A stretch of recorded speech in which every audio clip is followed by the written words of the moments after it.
Back to our top story of the morning, the Kruger Rock Fire. The firefighting pilot is dead after crashing his plane last night. The pilot was attempting a first-of-its-kind nighttime airdrop on the fire.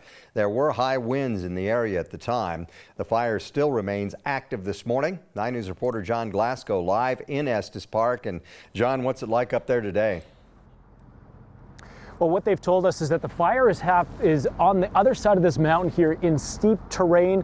The winds are now picking up here this morning, but we can't see any flames. We don't smell any smoke, but just a tragic situation, as you mentioned, Gary, with a pilot crashing his plane in an attempt at a historic flight. So here's what we know about that crash. It happened around 7 o'clock last night, but the wreckage wasn't found till around 10 o'clock near the south end of Estes Park. The pilot who died was the only person on board.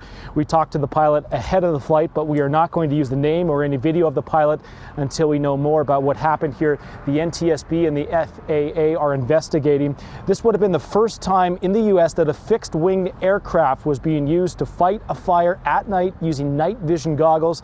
The company called CO Fire Aviation says they contracted with Larimer County last night to fight the fire from the air. Here's what a different pilot with that same company told us about the flight. You're talking about groundbreaking technology that's being implemented for the first time ever in the history of the U.S. An aircraft's going to be dropping retardant from a fixed-wing airplane on an actual fire. So the plane was planning to fly all night, dropping retardant on the fire. The company said it was a good night for it as well because the moon was bright. It allowed for more visibility. As for an update on the Kruger Rock Fire this morning, Larimer County Sheriff's Office says that it started when a tree fell into the power lines, knocking them down and then igniting the flames. The fire is now 133 acres, about a fifth of a square mile. It's 15% contained. Strong winds have been a problem, ranging anywhere from 30 miles an hour to 50 miles an hour. They say that the fire is on the hillside, very steep, nearly impossible to fight from the ground, which is why they were bringing in these air tankers to help with this mission.